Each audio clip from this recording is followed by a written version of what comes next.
जीवन एक निरंतर सुधार की प्रक्रिया का नाम है। देखिए ना, काल भी प्रत्येक समय में पलटता जा रहा है, बदलता जा रहा है। काल भी सुधर रहा है मतलब आगे बढ़ रहा है। तो प्रत्येक चीज बढ़ रही है, आगे बढ़ रही है, कोई रुक नहीं रही है।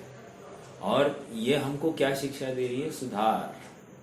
अब समझने की बात इतनी है कि सुधार किस दिशा में हो। जिसमें अपना हित हो उस दिशा में सुधार, या जहां पर अपना हित संभव ही नहीं है, दुख ही दुख है, वहां पर अपने को सुधार करना है। एक उदाहरण देता हूं। उदाहरण ये है कि मान लो कोई व्यक्ति गड्ढे में गिरा है। ऊपर से उसका कोई परिचित है, वो रस्सी फेंक रहा है नीचे। बोला मैं रस्सी से तुम्हें बाहर निकालता हूं, तुम रस्सी को पकड़ो और आ जाओ ऊपर। अब ये नीचे बैठा हुआ विचार कर रहा है, लेकिन मैं गिर गया तो। ये क्या विचार कर रहा है? मैं गिर गया तो। अब ये हास्यास्पद बात है कि नहीं? उसको फिर ऊपर बैठा वाला कह रहा है तो ऑलरेडी गिरा हुआ है, ऑलरेडी गिरा हुआ है, तो ऑलरेडी गड्ढे में है। अब फिर से गिरेगा तो वहीं पे जाके गिरेगा। समझ में आ रहा है क्या? सेम बात अपने ऊपर लगाइए। मोक्ष मार्ग में अपने को प्रयाण करना है। ये संसार रूपी गड्ढे में हम पड़े हुए हैं, और कोई मोक्ष मार्ग का स्वरूप का विचार करके ये सोचता हो कि हमसे नहीं पला तो, हमसे नहीं पला तो, हमसे नहीं पला तो। समझ में आ रहा है क्या? ऐसे एक नहीं 90% लोग हैं, 99.9% लोग हैं जो व्रत आदि इसीलिए नहीं लेते हैं, भविष्य में क्या होगा अपने को मालूम नहीं, अपन से नहीं पला तो, ऐसा सोचकर वे उद्यमी होना ही छोड़ देते हैं। समझ में आ रहा है? कोई अपने सांसारिक महत्वाकांक्षाओं को लेकर धर्म में प्रवृत्ति नहीं कर रहा है। कोई अपनी कल्पना से ही धर्म का स्वरूप अन्यथा विचार करके, इसमें बंधन है बहुत, ऐसा विचार करके वो प्रवृत्ति नहीं कर रहा है, और वो सच्चे सुख से अपने आप को वंचित रख रहा है। हाँ, अब इसको किसी ने कहा तुम ये रस्सी लो, और ये कह रहा है नहीं तुम चलो हमारे साथ मोक्ष मार्ग में, ये देखो ये मोक्ष मार्ग है। नहीं, मैं नहीं पाल सका तो, ऐसा प्रश्न चिन्ह करके ये आगे ही नहीं बढ़ता है, सुनता तक नहीं है। और सच कहूं, ये मोक्ष मार्ग इतना सरल और सुगम है कि इसमें नहीं पलने योग्य बात है ही नहीं। जिसको विश्वास है कि मैं हूं, वो मोक्ष मार्ग में आगे बढ़ना ही बढ़ना है। जिसको विश्वास नहीं है अपने अस्तित्व पर, जिसको विश्वास नहीं है अपने सुख स्वभाव पर, जिसको विश्वास नहीं है अपनी निरोग अवस्था पर, वही तो जीव भटकने वाला है। समझ में आ रहा है? गंभीरता से विचार करने की बात है। आज एक प्रवचन सुन रहा था, वहां पर ये कह रहे थे कि अपना पुण्य जब चक्रवर्ती से अधिक हो जाए, तब अपने को ये जिन वचन सुनने का भाव आता है, या ऐसा संयोग जुड़ जाता है कि हमको ये जिन वचन अपने काने पड़े। समझ में आ रहा है क्या? कितनी कठिन परिस्थिति में से हम गुजर रहे हैं। एक बात। दूसरी बात, कोई ये कहे साहब ये मोक्ष मार्ग जो बताया, आप बता रहे हो ना, ये चौथे काल के जीवों के लिए, पंचम काल वालों के लिए नहीं। उसको एक छोटा सा उदाहरण देता हूं मैं। ये भी उदाहरण सुना हुआ है। उदाहरण ऐसा है, मान लो क्यों जी साहब, चौथे काल में जो लड्डू बनता था वो कैसे बनता था? लड्डू, आटे का लड्डू, घी में आटा सेक कर लेना और उसको फिर शक्कर की चाशनी में डाल देना, हो गया लड्डू। समझ में आया? बाकी सब माल मसाला आप मिलाते रहना। मैं देखो शॉर्टकट में बात रख रहा हूं। ये चौथे काल में ऐसा ही लड्डू बनता होगा कि नहीं? आपको आप में से सब में से किसको लग रहा है कि लड्डू ऐसे ही बनता होगा? लगभग सबको ऐसा ही लग रहा होगा। चलो अब पंचम काल में क्या हुआ? पंचम काल में लड्डू कैसा बन रहा है? पहले आटे को घी में सेकना और फिर शक्कर गुड़ की चाशनी में डालकर उसको उसका लड्डू बना देना। सीधी सी बात है कि नहीं? या ऐसा उल्टा हो गया अभी इस पंचम काल में कि पहले आटे को शक्कर की चाशनी में डालो, उसके बाद में फिर घी में डालो, ऐसा हो रहा है क्या? मेरा प्रश्न है, अगर ऐसा करेंगे तो क्या होगा?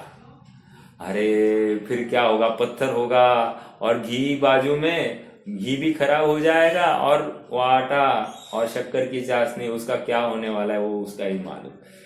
कहने की बात इतनी है, जब पदार्थ लड्डू बनने की प्रक्रिया में चेंज हुआ नहीं, इससे अनुमान नहीं हो सकता क्या? मोक्ष मार्ग में भी या मोक्ष की जो योग्य जो पुरुषार्थ है या मोक्ष योग्य जो संयम है उसमें भी फर्क नहीं होगा? ये अनुमान से हम नक्की नहीं कर सकते क्या? ये पंचम काल की बातें, ये चौथे काल की बातें हैं, पंचम काल की बातें बोलो, ये ऐसा है क्या? उनके लिए अलग नियम, अपने लिए अलग नियम, ऐसा नहीं है। समझ में आ रहा है क्या? गंभीरता से विचार करना। अपने परिणाम गिर रहे हैं, इसको सही समय पर रोक लगाना। और रोक लगाने के लिए क्या करना साहब? परिणाम गिर रहे होंगे तो सत्संगति करना। अब सत्संगति करना मतलब क्या? तत्व विचार करना। सत्संगति मतलब स्वाध्यायियों का संग तो है ही है, लेकिन उससे भी लाभ कहाँ होता है? हम अब कितने दिन से हम स्वाध्याय हमारा चल रहा है, लाभ किसको किसको हो रहा है? नहीं लाभ हो रहा है ना साहब, हमको समझ में आ रहा है। समझ में नहीं आ रहा है, ये बात नहीं कर रहा हूं मैं। लाभ मतलब हमको शुद्धात्मा का अनुभवन, शुद्धात्मा सेवन करने की वासना या लगन लगती है क्या? धुन लगती है क्या? अगर ऐसा हो रहा है तो उसको हम लाभ कहेंगे। नहीं, हम डेली हमारा स्वाध्याय होता है और भैया जी अच्छा लेते हैं और फिर और अच्छा खुलासा हो गया, हमारा बहुत शास्त्रों का अभ्यास हो गया। No, this is not expected. सत्संगति मतलब मुझे शुद्धात्मा का संग अच्छा लगने लगे, सत्तावान अपना शुद्धात्मा मुझे प्यारा लगने लगे, इसको सत्संगति कह रहे हैं। समझ में आ रहा है क्या? हमको ऐसी एक जिज्ञासा हो कि आज अब आगे विषय क्या आने वाला है और ये विषय में क्या निरूपण होने वाला है, इस जिज्ञासा को कहते हैं कि आत्मस्वरूप का कैसा एक्सप्लेनेशन होने वाला है, ये जानने के लिए जो तत्परता है, वो कह रहे हैं ये सत्संगति है। तुम्हारे भावों की विशुद्धता सब बोल रही है। अब कदाचित तुम्हें प्रवचन में कुछ भी समझ में नहीं आया, लेकिन तुम्हारे भावों की विशुद्धता तुम्हें उतना ही फल देकर जाएगी जितना जिसको समझ में आया उससे कदाचित ज्यादा भी दे सकते, क्योंकि उसकी विशुद्धि कम और तुम किसी की विशुद्धि ज्यादा है। जिसकी विशुद्धि ज्यादा उसको फल ज्यादा। समझ में आ रहा है?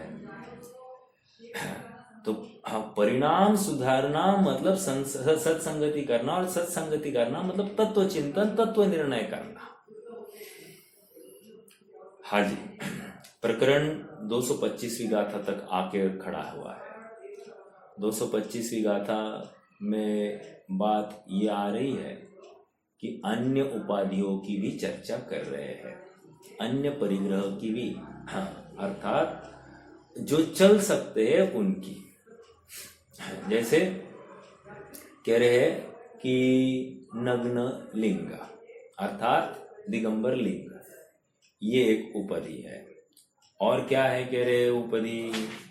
तो कह रहे हैं गुरु के वचन, जिनवाणी, गुरु के वचन, ये एक उपधि है। और क्या है, और कह रहे हैं कि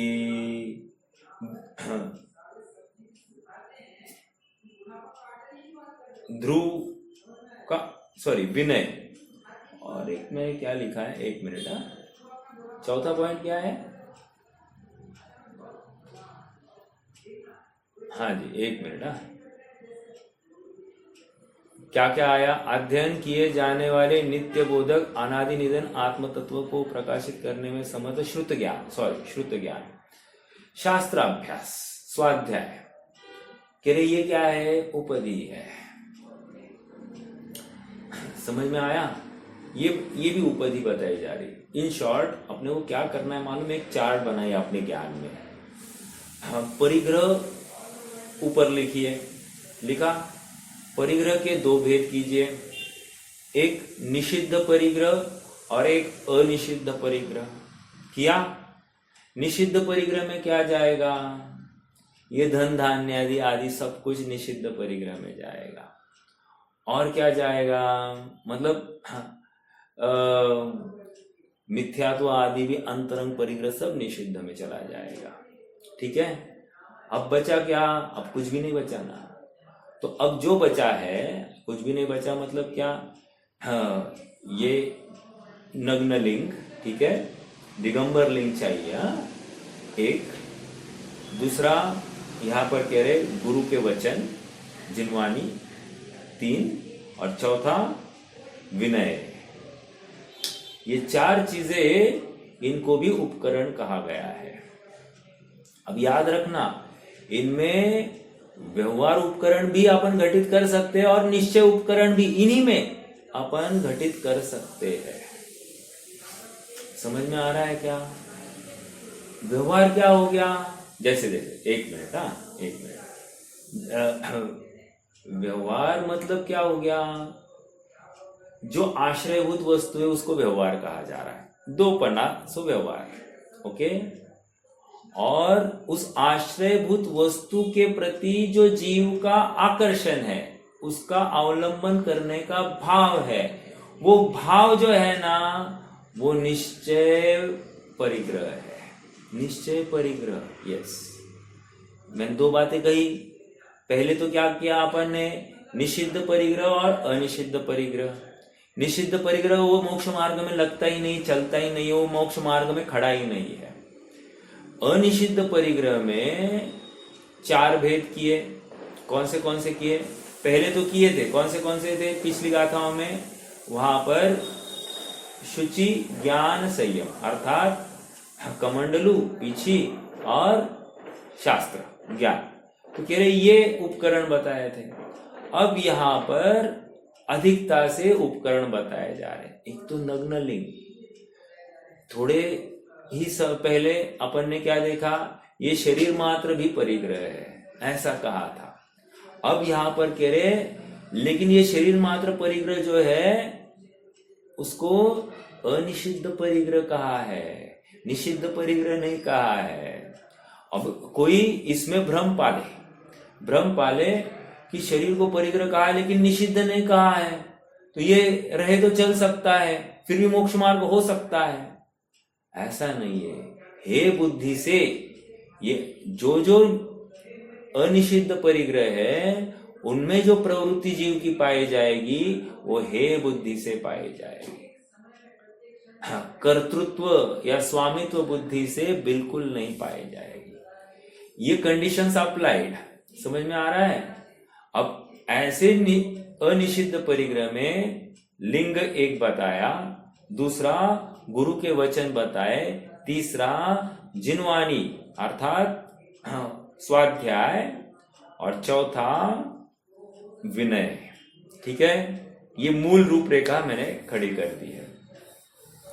उसके आगे मैंने एक बात और कही कि व्यवहार परिग्रह और निश्चय परिग्रह, व्यवहार परिग्रह और निश्चय परिग्रह ऐसा कुछ होता है क्या? हाँ, ऐसा ही होता है। क्या होता है? जिस वस्तु का आश्रय है वो वस्तु हो गई व्यवहार परिग्रह, राइट। और उस वस्तु के प्रति उत्पन्न हुआ भाव जो है उसके अवलंबन का भाव जो है वो भाव हो गया निश्चय परिग्रह। इसको निश्चय परिग्रह क्यों कह रहे होंगे, कोई बताएगा मुझे? ये मेरी बात नहीं है, ये आप जयसेन स्वामी की टीका में पढ़ोगे, आपको वहां पर मिल जाएगा। मैं पढ़ के बताऊं क्या आपको? 1 मिनट। माथा खुजलाओगे फिर भी खुलेगा नहीं है। 1 मिनट।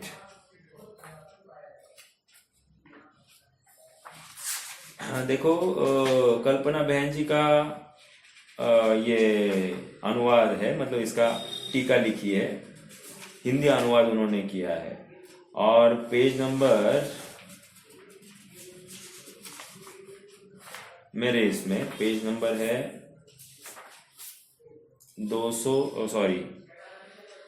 346, 346।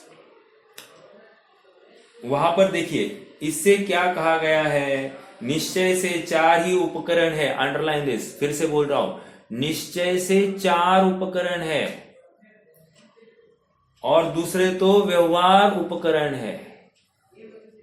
अब निश्चय से 4 उपकरण और व्यवहार उपकरण दूसरे, ये क्या है?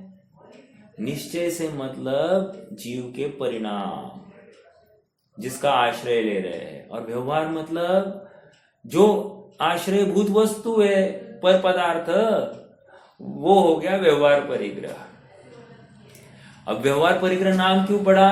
क्योंकि निश्चय से दृष्टि वहीं पर जा रही है, इसलिए वो व्यवहार तो कुछ भी इस जीव को साधक है, साधक भी नहीं और बाधक भी नहीं है। साधक बाधक सचमुच क्या है? वो निश्चय परिग्रह साधक बाधक है। समझ में आ रहा है क्या? निश्चय परिग्रह निषिद्ध कब होगा? कर्तृत्व बुद्धि आ जाएगी पर पदार्थ में तो।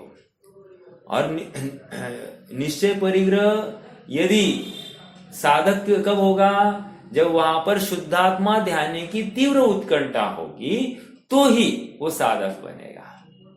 समझ में आ रहा है? डिफिकल्ट तो नहीं है, मैंने कुछ कंफ्यूज तो नहीं किया ना? कंफ्यूज करने की बात नहीं है, बात खुलासा करने की थी। ठीक है, मैंने ये कहा से इससे क्या कहा गया है, कंक्लूजन के रूप में यहां पर लिख रहे हैं, पेज नंबर 347। निश्चय से 4 ही उपकरण है और दूसरे तो व्यवहार उपकरण है। अब निश्चय से 4 उपकरण, पहले क्या किया है? ये सब व्यवहार। अरे परिग्रह ऑलरेडी व्यवहार ही होगा कि नहीं? मेरा एक प्रश्न है आप सबसे। हाँ, ये देव, ठीक है, ये स्वाध्याय, शरीर, विनय कदाचित थोड़ा सा अलग से ले सकते। स्वाध्याय, ये क्या है? स्वाध्याय मतलब शास्त्र का अवलंबन है कि नहीं?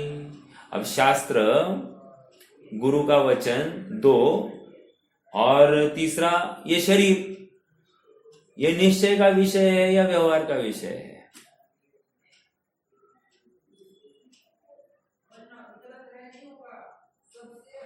कौन बताएगा? व्यवहार का विषय है कि नहीं? अपन 8 नयों में अपन ने इसको व्यवहार का निश्चय बनाया था कि नहीं? अब मेरा प्रश्न है, इसको निश्चय का विषय कैसे बनाएंगे आप?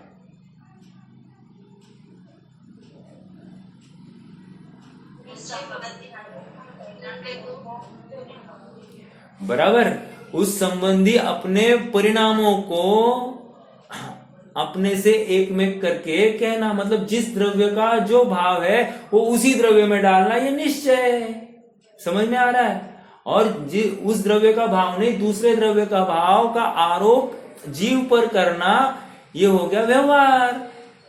इतनी सी बात थी। समझ में आ रहा है क्या? अभेद सो व्यवहार, वो अभेद सो, 2 द्रव्यों का अभेद सो व्यवहार की बात थी, राइट? और निश्चय मतलब जिस द्रव्य का जो भाव है उसी द्रव्य का कहना, वो निश्चय का कथन हो गया। कंक्लूजन इतना ही है कि ये निश्चय के 4 भेद और व्यवहार के 4 भेद ये कैसे आए, ये आपको समझना पड़ेगा। पढ़कर आपको समझ में नहीं आता, ठीक है? मैंने भी ये सुना, किसी का प्रवचन, अभय कुमार जी का मैंने प्रवचन सुना, तब जाकर ये बात का खुलासा हुआ, ठीक है? चलिए अब अपन थोड़ा सा पढ़ेंगे, है ना? गाथा का पाठ करते हैं, पेज नंबर 90 90 पर आ जाइए। 90। उभयरणं जिनमग्गे लिंगम जहजादरुवमिति भणिदम् गुरुवयनं पिय विणो सुत्तज्जयनं चणे दिट्ठम् जन्मते शिशु समनगन तन विनय हर गुरु के वचन आगम पठन है उपकरण जिन मार्ग का ऐसा कथन। और विशेष बात यह है, अनुशीलन में भी इस निश्चय की और व्यवहार की चर्चा नहीं है। आप देखो, पढ़ेंगे अपन फिर से 4 साधनों को पढ़ लेते, फटाफट पढ़ते, फिर डायरेक्टली अगले पेज पर जाएंगे। वे उपकरण इस प्रकार है, मिल रहा है नीचे। अमृतचंद्र स्वामी की टीका की बात करें। सभी प्रकार की कृत्रिमता से रहित, सहज रूप से अपेक्षित यथाजात पने के कारण बहिरंग लिंगभूत काय पुद्गल है। याद रखना, यहाँ पर काय पुद्गल मतलब चिन्ह कह रहे हैं। नग्न चिन्ह को ये परिग्रह कह रहे हैं, शरीर को परिग्रह नहीं कह रहे हैं। वो नग्न चिन्ह को देखो, नागा बाबा होते हैं, आपने सुना है क्या कभी? अभी ये कुंभ मेला होगा, वहां पर बहुत नागा बाबा आते होंगे, आते ही है। उनकी भी परिग्रह नहीं पाया जा रहा है। प्रश्न है फिर उनमें और संतों में, अपने दिगंबर संतों में क्या फर्क? देखो, फर्क इतना ही है कि इन्होंने प्रतिज्ञाबद्ध होकर सारे परिग्रह का त्याग किया है। समझ में आ रहा है क्या? इन्होंने महाव्रत अंगीकार किए, उन्होंने ऐसा कुछ भी नहीं किया है। मात्र नग्नता हो गया, घर छोड़ दिया, ऊपरी तो उन्होंने भी सब कुछ छोड़ा है। सारा परिग्रह छुड़ा हुआ दिखाई दे रहा है, लेकिन वे किसी का मंत्र विद्या से, किसी साधना से किसी का अच्छा बुरा कर देते हैं। अर्थात कहीं ना कहीं राग है कि नहीं? समझ में आ रहा है क्या? अपने यहाँ पर राग का या द्वेष का कोई अवसर नहीं है। मुनिराज को सबके प्रति शत्रुता का भाव भी मिट गया है और मित्रता का भाव भी मिट गया है। इसलिए न शत्रु उनको दुख का कारण या द्वेष का कारण भासित होता है, और न मित्र उनको सुख का कारण या पुण्य उदय जनित ऐसा भासित होता ही नहीं है। समझ में आ रहा है क्या? क्योंकि वे सबको समान देख रहे हैं। उदाहरण के रूप में आप खड़ा कीजिए यशोधर मुनिराज, क्या देख रहे हैं वे मुनिराज श्रेणिक को? साम्य भाव है, सहज भाव। अंडरलाइन दिस, मैंने कल सहज भाव की बात करी थी। सहज भाव मतलब वहां पर इष्ट भाव भी नहीं है और अनिष्ट भाव भी नहीं है। इसको कह रहे सहज भाव। मतलब प्रतिकूल संयोग हमारी दृष्टि में है, लेकिन उनकी दृष्टि में वो प्रतिकूल भी नहीं है और ना अनुकूल भी है। वो तो बस ज्ञेय मात्र है। संयोग भी बोलूं तो तकलीफ है, ज्ञेय मात्र है। वो जान रहे हैं उस संयोग को। समझ में आ रहा है क्या? एक बहुत अच्छा उदाहरण सुना मैंने, और एक अच्छा उदाहरण। मान लीजिए कि अपने रास्ते में एक गाड़ी चला रहे हैं और एक गड्ढा आ जाए, तो हम क्या करेंगे? गड्ढे को हटाएंगे क्या, या गड्ढे को भराएंगे क्या? हम क्या अपेक्षा रख रहे हैं उस गड्ढे से? प्रश्न है आप सबसे। नहीं, हमको ही या तो गड्ढे के साइड से जाना पड़ेगा या तो गड्ढे में से जाना पड़ेगा। दो ही बातें हैं कि नहीं? बराबर। अब देखो, उसी प्रकार कषाय एक गड्ढा है। समझना, कषाय में आप मोह, राग, द्वेष सब ले लेना। कषाय कहूं तो 5 प्रकार जिससे बंद होता है वे उन सबको ले लेना। तो कषाय भी क्या है? गड्ढा है। और कषाय में निमित्त किसी की गाली हो सकती है, कुछ भी हो सकता है, राइट? अब सामने वाला हमारे ऊपर कुछ प्रतिकूल संयोग बरसा रहा है, तो इन प्रतिकूल संयोगों को देखकर हमको क्या करना? उदाहरण दिया था मैंने गड्ढे का। ये सामने वाली जो व्यक्ति है वो तो मेरे कंट्रोल की बात नहीं है। जैसे रास्ता और रास्ते का गड्ढा मेरे कंट्रोल की बात नहीं थी, उसी प्रकार सामने वाला और सामने वाले की कषाय या उसका उपसर्गपना मेरी कंट्रोल की बात नहीं है। फिर कंट्रोल की बात क्या है?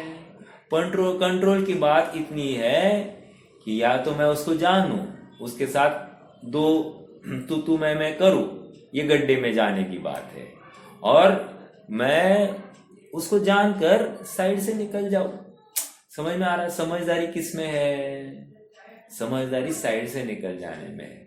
देखो, प्रसंग जब आते हैं प्रैक्टिकल में, कदाचित हमको उतनी जागृति नहीं रहती है, लेकिन मैंने आज स्टार्टिंग में ही कहा ना, जीवन एक सुधार की सहज निरंतर प्रक्रिया है, और इससे जो चूकता है, सुधार से, उत्थान से जो चूकता है, वो संसार में भटकना ही भटकना है। समझ में आ रहा है? जो आत्म परीक्षण, अपने गलतियों का निरीक्षण नहीं करता है, अवलोकन नहीं करता है, पुनरावलोकन नहीं करता है, और उनमें सुधार नहीं करता है। देखो, गलतियां हो गई है, हाँ, ये मानता तो होगा, लेकिन सुधार नहीं कर रहा है, तो हम कहे क्या? वो गलतियां मान रहा है?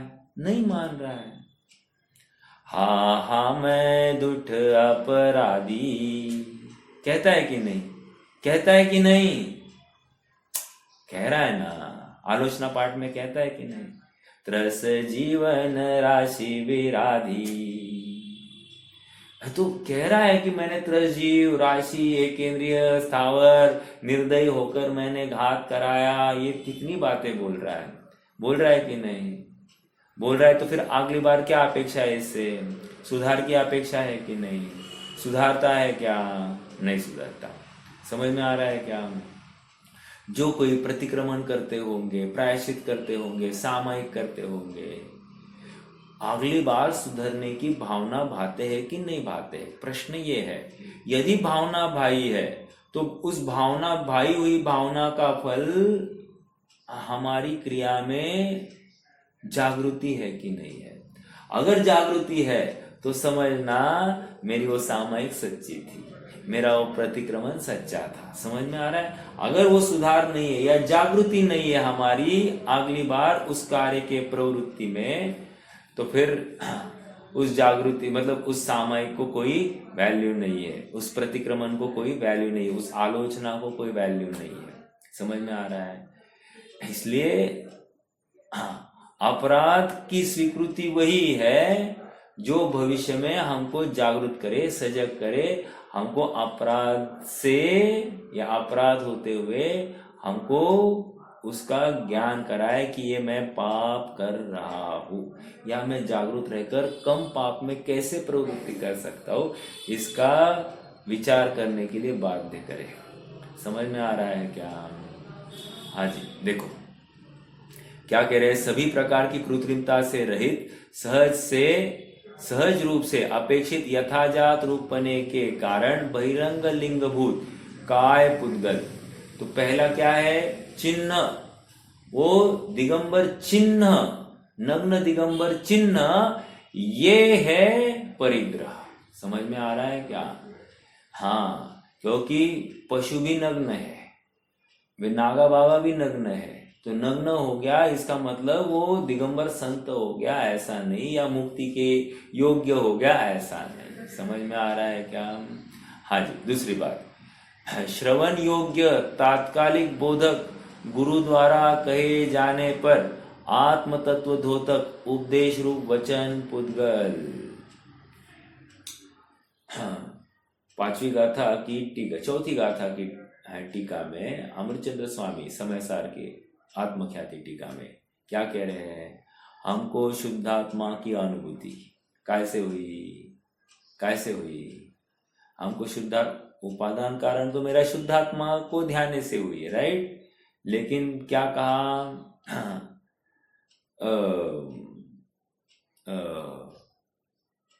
जिनवानी का सेवन, परापर गुरु का उपदेश, तत्व चिंतन और स्वानुभव प्रत्यक्ष, यही है ना। मतलब मैं थोड़ा सा शब्दों में कुछ कम ज्यादा होगी, लेकिन भाव तो यही है। तो ये चार बातें कही कि नहीं, जिनवाणी का सेवन, गुरु का उपदेश, आई कि नहीं आई बात। तो गुरु का उपदेश ये सब क्या है, सुना है, राइट। और सुनेंगे तो विनय होगी कि नहीं होगी, होगी। अब यहाँ पर कह रहे श्रवण योग्य तत्काल बोधक गुरु द्वारा। तत्काल मतलब क्या, हाँ, गुरु क्या करते हैं, इमीडिएटली हमको बोध देते हैं, राइट। तत्काल बोध गुरु द्वारा कहे जाने पर आत्म तत्व द्योतक उपदेश रूप वचन पुद्गल है। आप विचार करना थोड़ा सा, ये गुरु के वचन भी इतने इजी नहीं है, क्योंकि हम जाए और गुरु को भाव ही नहीं हो हमको उपदेश देने का। ऐसा हो सकता है क्या, हो सकता है। जैसे कोई हमारे घर आ जाए और हमको उसके साथ बात करने का भी भाव नहीं होता है, तो हो सकता है ऐसा, बिल्कुल होता है। देखो छोटे बच्चों में काफी बार होता है, आपने नोटिस किया है मालूम नहीं मुझे।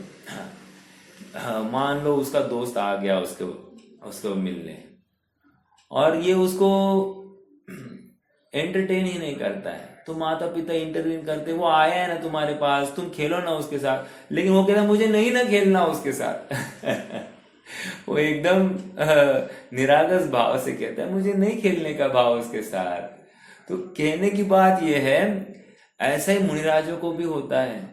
कदाचित कोई साधक जीव, कोई जीव उनके सामने बैठा है, कोई उपदेश की वांछा करता हुआ, और उनको उपदेश देने का भाव ही नहीं आए। Very much possible. अब प्रश्न ये है कितनी दुर्लभ है ये मतलब गुरु के वचन सुनने मिलना कितना दुर्लभ है, राइट। हाँ, गुरु के उपदेश रूप वचन पुद्गल, इन वचनों को पुद्गल कह रहे हैं, राइट। आगे तीसरी बात, अध्ययन किए जाने वाले नित्य बोधक। देखो शब्दों के ऊपर गौर करना, नित्य बोध। हाँ, मेरा प्रश्न है नित्य बोध क्यों कहा जा रहा है, और ऊपर क्या कहा था गुरु के इसमें, तत्काल बोध। व्हाट इज द डिफरेंस, आप कौन कितने जन पकड़ पा रहे हैं ये?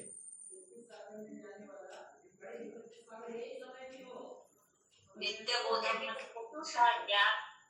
जितने कषायों का अभाव हुआ है तो उनका ज्ञान तो उतना निर्मल ही था।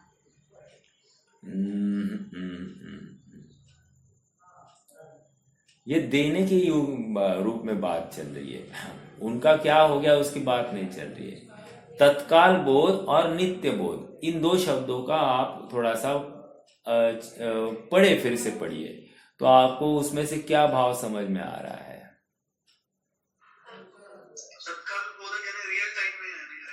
Correct, good. और नित्य बोध मतलब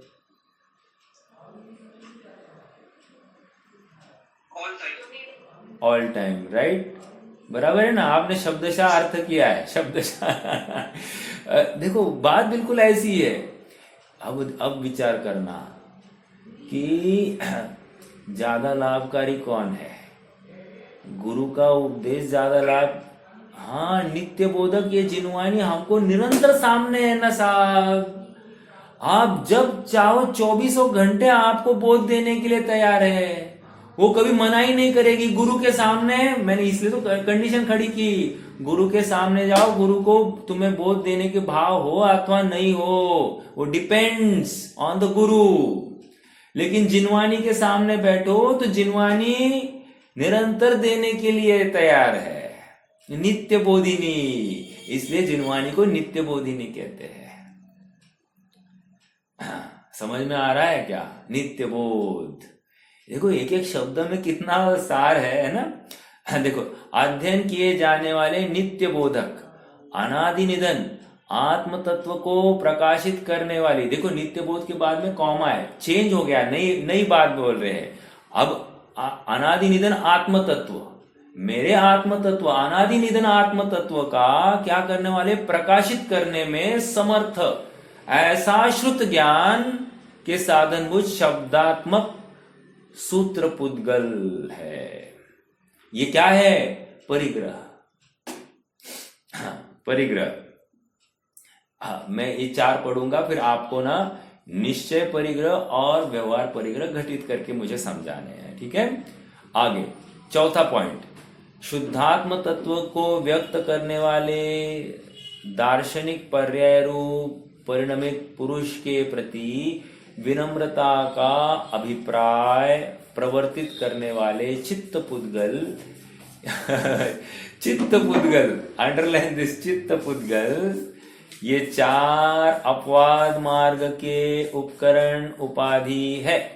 इनका अपवाद मार्ग में निषेध नहीं किया गया, ठीक है। हाँ, मेरा प्रश्न है अभी। चौथा पॉइंट क्या था? तीसरा पॉइंट तो क्या हो गया? अध्ययन किए जाने वाली नित्य बोधक अनादि निधन आत्म तत्व को प्रकाशित करने में समर्थ शुद्ध ज्ञान के साधनभूत शब्दात्मक सूत्र पुद्गल। सूत्र पुद्गल मतलब ये शास्त्र, ठीक है। वे सब क्या है? पुद्गल, वे भी शब्दात्मक है ना, तो ये सूत्र पुद्गल, ठीक है। पहले क्या थे? वचन पुद्गल, ये क्या है? सूत्र पुद्गल। ओके, आगे अब क्या चौथा पॉइंट क्या कह रहे? शुद्धात्म तत्व को व्यक्त करने वाली दार्शनिक पर्याय रूप परिणमित पुरुष के प्रति विनम्रता का अभिप्राय प्रवर्तित करने वाले चित्त पुद्गल, ये 4 अपवाद मार्ग है। अब विचार करना थोड़ा सा। यदि विनम्रता, विनय में मान लो महावीर भगवान का ही नाम ले रहे अपन, राइट, लेकिन महावीर भगवान का स्वरूप ही गलत समझ रहा है। मेरा प्रश्न है कि क्या इसका विनय साधक है या बाधक है? उसको कोई शब्द दिया गया है, हाँ, उस शब्द का नाम आपको, मतलब एक टेक्निकल वर्ड है कि महावीर के प्रति विपरीत श्रद्धा। महावीर के प्रति विपरीत श्रद्धा मतलब महावीर को तो जयकारा कर रहा है, लेकिन महावीर का स्वरूप यथार्थ नहीं समझ रहा है। विनय मिथ्यात्व, करेक्ट, समझ में आ रहा है। तो विनय भी मिथ्यात्व है और विनय सम्यक्त्व के लिए भी कार्यकारी है। तो विनय तो दोनों जगह पर लगने वाला है, लेकिन यथार्थ स्वरूप समझे बिना काम नहीं होगा। मतलब सच्चे देव, सच्चे गुरु, सच्चे शास्त्र, जिम्मेदारी है अपनी। अगर इसमें चूक गए तो क्या होगा? हम शास्त्र नहीं शस्त्र उठा रहे हैं, हम गुरु नहीं उपल नाव समान वो व्यक्तित्व है जो हमको भी ले डुबाएगा। समझ में आ रहा है क्या? हाँ, और यहाँ पर क्या कहा? यहाँ पर देव का स्वरूप में भी हमारी तकलीफ हो गई, मतलब देव को भी हमने नहीं समझा। हाँ, देवागम स्तोत्र की कारिका है तीसरी, कश्चित एव भवेद गुरु, कोई एक ही गुरु होना चाहिए।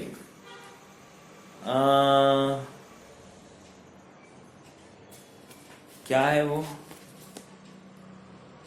कश्चित एव भवेद गुरु। वहां पर हाँ,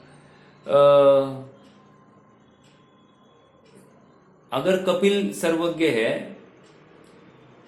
तो महावीर नहीं होना चाहिए, और यदि महावीर सर्वज्ञ है तो कपिल नहीं होना चाहिए। इनमें से कोई तो एक ही। फिर अगर दोनों एक ही है, दोनों सर्वज्ञ तुम मानते हो, फिर दोनों अलग अलग बातें क्यों कर रहे हैं? समझ में आ रहा है क्या? फिर दोनों एक ही बात क्यों नहीं कर रहे हैं? अगर दोनों एक बात नहीं कर रहे, इसका मतलब इसमें से कोई तो एक ही गुरु हो सकता है, कपिल आदि, ठीक है। देवागम स्तोत्र की तीसरी कारिका है, आप चाहो तो नोट कर दीजिए वो। तो वहां पर ये बात आई है, कोई एक ही गुरु हो सकता है। अभी कौन एक गुरु है, इसकी परीक्षा करने की जिम्मेदारी किसकी? हमारी है जिम्मेदारी, किसी और की नहीं है। मेरा धर्म, मेरा मोक्ष मार्ग, मेरी जिम्मेदारी। और मेरी जिम्मेदारी मतलब वहां पर परीक्षा करनी है। अब वहां पर नहीं कहना कि जिन वच में शंका न धार, वहां पर नहीं चलेगा। अगर तुमने परीक्षा नहीं की तो 100% तुम भ्रम में हो, तुम सुखी नहीं होगे, तुम गलत मार्ग पर जा रहे हो। ओके, देखो 4 बिंदु मेरा प्रश्न मैंने रखा था कि इसमें निश्चय उपकरण और व्यवहार उपकरण आपको घटित करना है। सरल है, बहुत इजी है, बस मैं रिपीट करवाना चाह रहा हूं।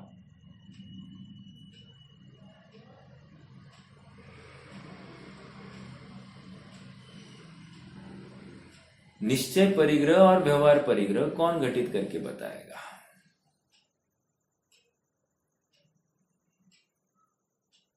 मैंने उत्तर दिया हुआ है। जो परिणाम है उसके प्रति जो महत्व भाव है वो अंतरंग परिणाम। हम्म महत्व परिणाम और व्यवहार परिग्रह यानी जो बाह्य वस्तु है। ठीक है, यहाँ पर मूर्छा ये शब्द नहीं लेंगे अपन। समझ में आ रहा है क्या?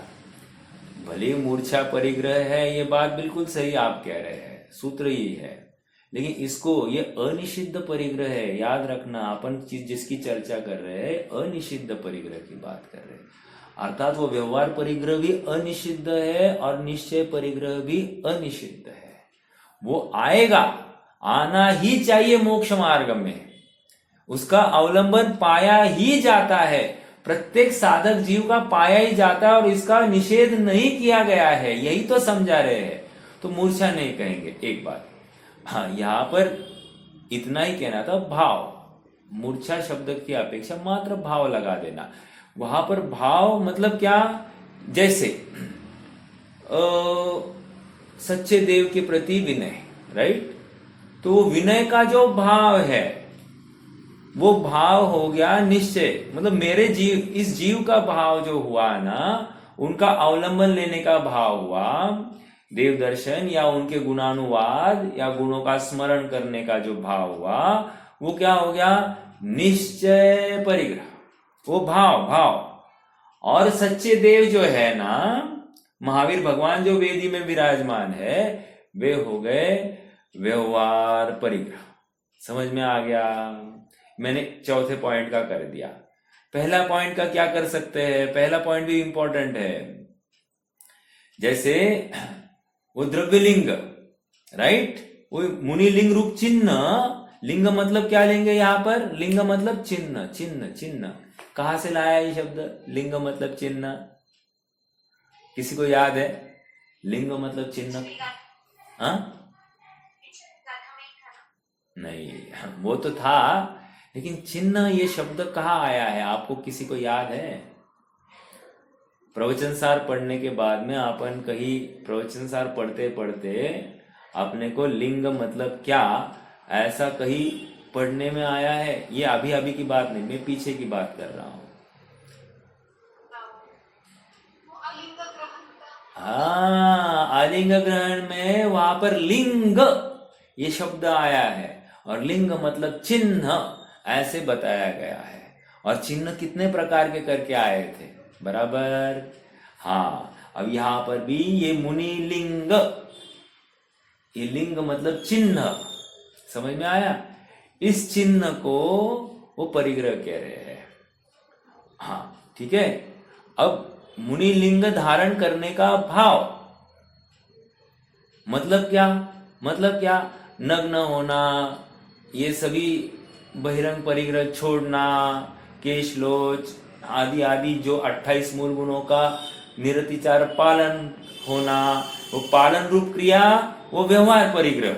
समझ में आया? वो क्रियाएं जितनी होगी वो व्यवहार, और उसमें जो भाव जीव का छिपा है वो हो गया भाव निश्चय निश्चय लिंग। समझ में आ रहा है कि निश्चय परिग्रह? समझ में आ रहा है? जीव का अपना स्वतंत्र भाव, मैं ये क्रियाएं में प्रवृत्ति हो, तो वो क्रियाओं में प्रवृत्ति होने वाला जो परिणाम है, 4 हाथ जमीन देखकर चलने का भाव, ऐष्णा समिति पूर्वक आहार विधि करने का भाव, समझ में आया है क्या? हाँ, ये कितनी जो कोई बातें आ रही है, आदान निक्षेपण समिति वाला जो भाव, वो भाव को अपन क्या कह रहे हैं? मुनिलिंग, निश्चय मुनिलिंग। और उसके सहचर, उसके अनुरूप वो क्रिया है, समझ में आया? वो नग्नता होगी, वो खड़े खड़े भोजन होगा, वो एक बार भोजन होगा, वो रात की पिछले प्रहर में सोना होगा, समझ में आ रहा है क्या? ये 6 आवश्यक आदि होंगे, ये जितनी भी बातें हैं, 5 महाव्रत, 5 समिति, 5 इंद्रिय जय, जो कुछ होगा ये सब क्रिया में, अर्थात वो पदार्थ के आश्रित होंगे, तो व्यवहार लिंग, और उसमें जीव का परिणाम बैठा है वो निश्चय लिंग। समझ में आ रहा है क्या? हाँ, ये मला माहित नाही का? सॉरी सर, मला माहित नाही. आम्ही सर म्हणून सांगा मला तर अभ्यास करत काकी माइक म्यूट करा है। आगे बात ये, अब आगे दूसरा पॉइंट क्या था? गुरु उपदेश, राइट? गुरु उपदेश रूप वचन, ये पुद्गल। अब वचन सुनने का भाव या फिर वचन का जाननपना होने रूप परिणाम, 2 बातें कर रहा हूं। सुनने का भाव भी ले रहा हूं और वे वचन जो मुखरित हो गए हैं उनको जानता हुआ जीव का परिणाम, इसको ले लिया निश्चय परिग्रह, ठीक है?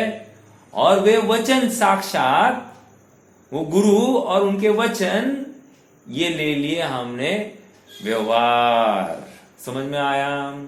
अब जिनवाणी में लगाइए, ये शास्त्र के जो सूत्र है, वे सूत्र के जो शब्द लिखे गए हैं ना, अक्षरमसी, वो सब जितने भी अक्षर है या पद है, शब्द से जो पद बने हैं, ये पद क्या है? ये पद हो गया व्यवहार, ठीक है?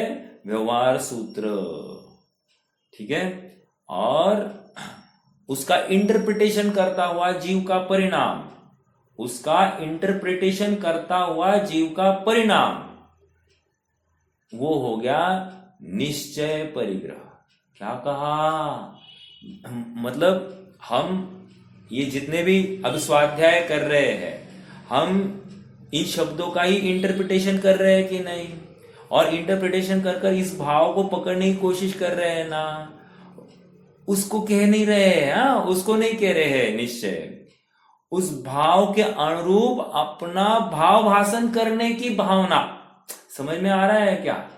इसको कह रहे हैं निश्चय। मैं एक कदम आगे लेकर गया हूं, मात्र उसका भाव समझना, इसको निश्चय नहीं कह रहा हूं। अब वो तो आत्मा को ध्याने के योग्य परिणाम करता हुआ जो जीव की बात है, ठीक है? अब सेम बात चारों में लगाइए, कोई प्रॉब्लम नहीं, वो भी निश्चय बैठेगा। पहला स्थूल निश्चय क्या था?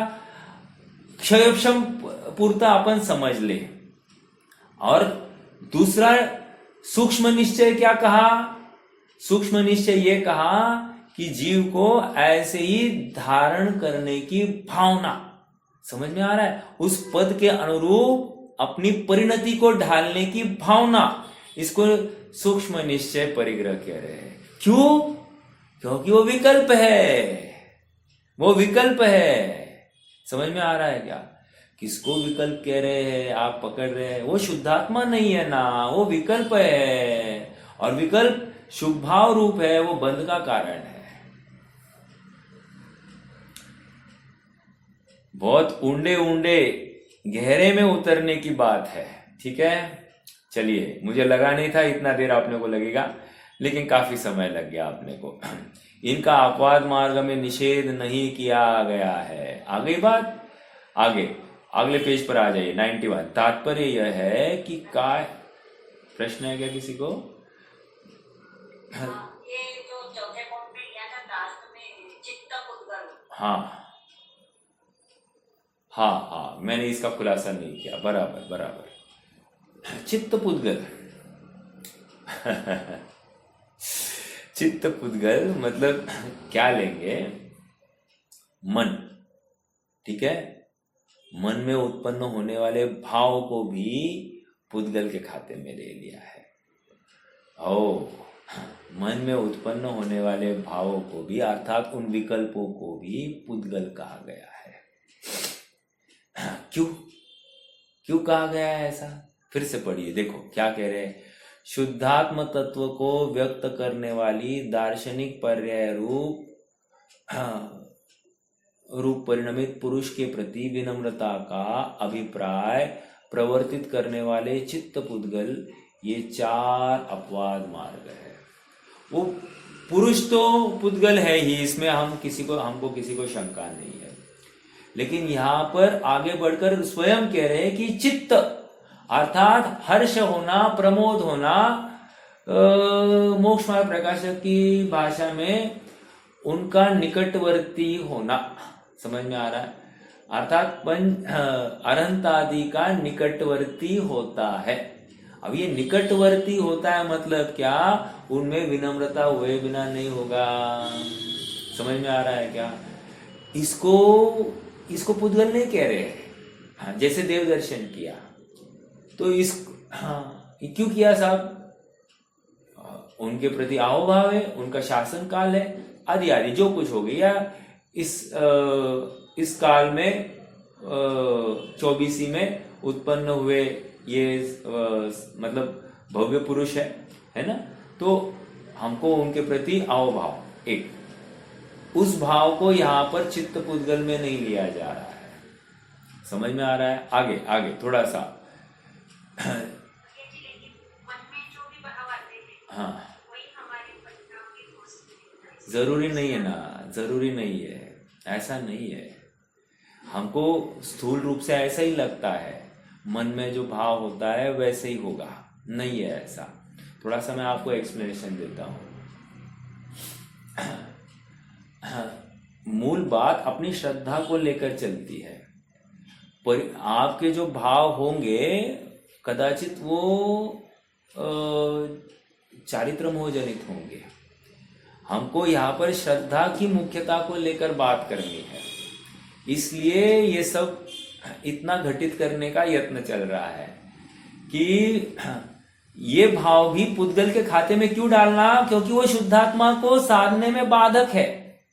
समझ में आ रहा है? एक तो ये समझाना है, और दूसरी बात उनके प्रति जो अहोभाव है ना, वो अहोभाव कदाचित मैंने देव दर्शन किए, राइट? क्यों किए?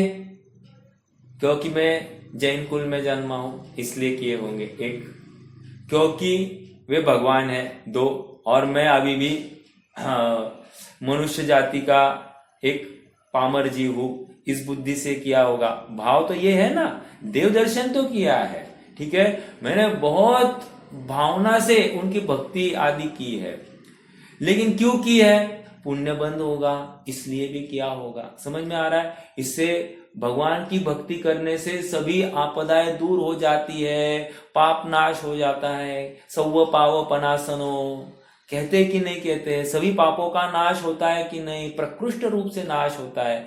तो जब हम ये कह रहे हैं तो मान्यता क्या है, हमारे भावों के पीछे मान्यता क्या है, ये पकड़ना जरूरी है। इसलिए मात्र भाव को पकड़ के काम नहीं चलेगा, भावों के पीछे जो मान्यता छिपी है उस मान्यता को लेकर मेरा मार्ग खड़ा है। आप पकड़ रहे क्या?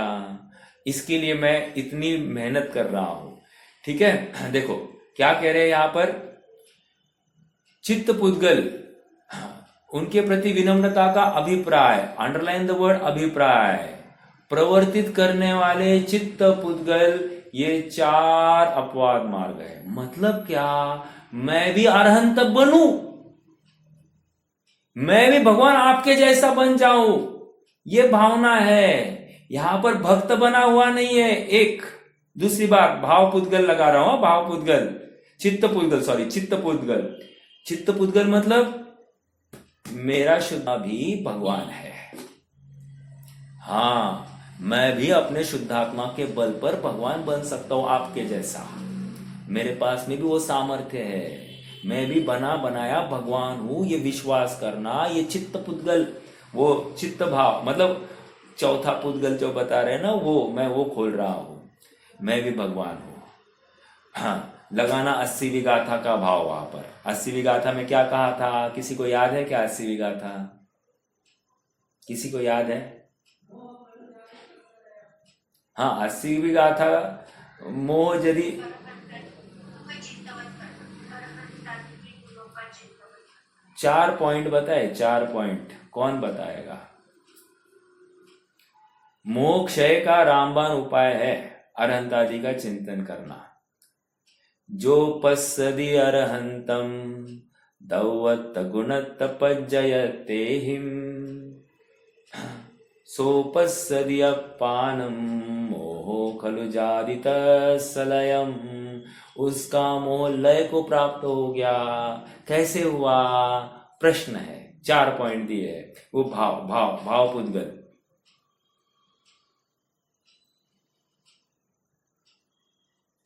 कौन बताएगा? हाँ मुकेश भाई, आप बोल रहे थे कुछ। द्रव्य गुण पर्याय से समानता बताइए। हाँ बराबर है, तो बोलिए ना, 4 पॉइंट बताइए। जो अनंत को द्रव्य गुण पर्याय से जानता है। हाँ आपने भाव बोले, मुझे टीका के 4 पॉइंट चाहिए। देखो, अनंत आदि की पर्याय एक समय की, मेरी भी पर्याय एक समय की। अनंत आदि के अनंत गुण जैसे है वैसे ही मैं भी अनंत गुणों का पिंड हूं। 2 मतलब एक तो अनंत आदि के चिद विवर्तन पर्याय चिद विवर्तन की गांठ है, मेरी भी पर्याय चिद विवर्तन की गांठ है। और एक पॉइंट ये है कि परस्पर असंबद्ध, उनकी 2 पर्याय परस्पर असंबद्ध, मेरी भी 2 पर्याय मतलब लगती हुई, फर्स्ट समय और सेकंड समय, ये 2 पर्याय परस्पर असंबद्ध, मेरी भी 2 पर्याय परस्पर असंबद्ध। समझ में आ रहा है? तो ये देखकर मुझ में और उनमें कुछ भी फर्क नहीं है। कैसे क्या नहीं है? क्योंकि उनमें भी अनंत गुण के धारी, मैं भी अनंत गुण का धारी। एक देखो, द्रव्य अपेक्षा, सॉरी गुण अपेक्षा, उनका द्रव्य जीव द्रव्य, मेरा भी द्रव्य जीव द्रव्य, द्रव्य अपेक्षा सेम, गुण अपेक्षा भी उनमें अनंत गुण है, मेरे भी अनंत गुण है। ठीक है। तीसरी बात क्या कही? पर्याय सापेक्ष कही। उनकी पर्याय चिद विवर्तन की गांठे है, मेरी पर्याय वो भी चिद विवर्तन की गांठ। चिद विवर्तन की गांठ मतलब क्या मालूम है आपको? अर्थात इसमें आपको उपयोग ही मिलेगा, जाननपना ही मिलेगा। कितना जान रहा है, कैसा जान रहा है, ये मत देखो, मात्र जान रहा है ये देखो। अगर आपको ये दिखाई दे रहा है कि मैं भी जान रहा हूं और वो भी जान रहे, इतना ही जान रहा हो दिखाई दिया क्या? मुझे हंसने क्यों आया मालूम है? एक वराड निघाले लंडनला एक पात्री नाटक है और उसमें जान राव नाम का एक लड़की का पिता है, वो अंग्रेज है, तो उसका जान राव ऐसा आता है। चलो ठीक है, वो अपभ्रंश में मैं जान रहा हूं को जान राव बोल रहा हूं, समझ में आ रहा है? इसलिए आप मुझे हंसने आया। क्या कह रहे हैं? उनकी भी पर्याय चिद विवर्तन की गांठ है, मेरी भी पर्याय चिद विवर्तन की गांठ है। चिद विवर्तन की गांठ मतलब जितना जान रहे वो भी जान रहा है, उनकी पर्याय में भी जाननपना ही है और मेरी भी पर्याय में जाननपना ही है। कितना जान रहा हूं, कैसा जान रहा हूं, ये मत देखो। अर्थात मैं इंद्रियों से जान रहा हूं और वे प्रत्यक्ष ज्ञान से जान रहे, ये मत देखो। वे 3 लोग 3 काल जान रहे और मैं कुछ कुछ जान रहा हूं, एक के बाद एक जान रहा हूं, ये मत देखो, मत देखो। मात्र वो भी जान रहे, मैं भी जान रहा हूं, इतना ही देखो। ओके। और चौथा पॉइंट क्या कहा? उनकी परस्पर 2 पर्याय, उनकी 2 पर्याय परस्पर असंबद्ध, मतलब कोई भी 2 पर्याय लो, मैंने इमीडिएटली 2 पर्याय ली, मतलब पहले समय में केवल ज्ञान, दूसरे समय में केवल ज्ञान, लेकिन इस केवल ज्ञान का इस केवल ज्ञान के साथ में कोई संबंध नहीं है। अब वो केवल ज्ञान मत लेना, यहां पर तो पहले समय का चिद विवर्तन की गांठ और अगले समय की चिद विवर्तन की गांठ, दोनों का आपस में कुछ भी संबंध नहीं है। समझ में आ रहा है? और संबंध लगाना है तो वे एक द्रव्य के आश्रित है, लेकिन एक नाश को प्राप्त हो गई है और एक उत्पाद को प्राप्त हो गई है। जिसका धर्म नाश होना हुआ, जो अभी वर्तमान में नाश को प्राप्त हो रही है, और जो वर्तमान में उत्पाद को प्राप्त हो रही है, दोनों विरोधी है कि नहीं? क्यों? जो उत्पन्न हुई है वो पहले वाली का नाश करके हुई है। समझ में आ रहा है क्या? इसलिए दोनों का आपस में कुछ भी रिलेशन नहीं है। इसका मतलब बहुत संस्कार डालेंगे तो काम होगा, ये भी बात नहीं है। स्वयं संस्कारित वस्तु को ध्याओ तो तुम्हारा काम हो जाएगा, ऐसा कह रहे हैं। बहुत खुल गई है बात, समझ में आ गया? ये चित्त पुद्गल की बात कर रहे हैं अपन। भगवान के प्रति विनम्रता आने के बाद में यह चित्त पुद्गल होता है। ऐसा परिणाम आता है। स्वयं के स्वरूप को ध्याने का वो तत्परता, वो जुनून, वो धगश उत्पन्न होती है। ऐसी धगश हो गई है तो शाबाशी देना स्वयं को। समझ में आ रहा है क्या?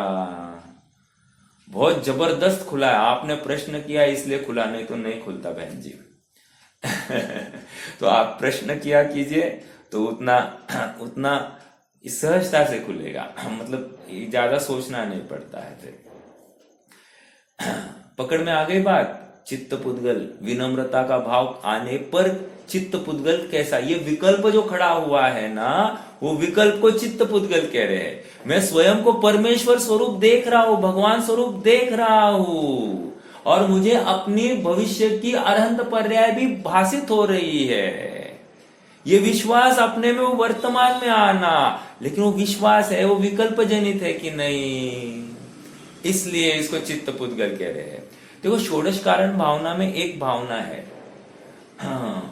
अभीक्ष्ण ज्ञान उपयोग। अभीक्ष्ण ज्ञान उपयोग सुना है क्या किसी ने? षोडश कारण भावनाओं में किसी को याद है? सुना है ना? क्या है अभीक्ष्ण ज्ञान उपयोग? मतलब क्या? कौन बताएगा? हाँ, निरंतर अपने आत्मा को ध्याते रहने का भाव, निरंतर आत्मा को ध्यानते रहने का भाव। अब ये किसको होगा?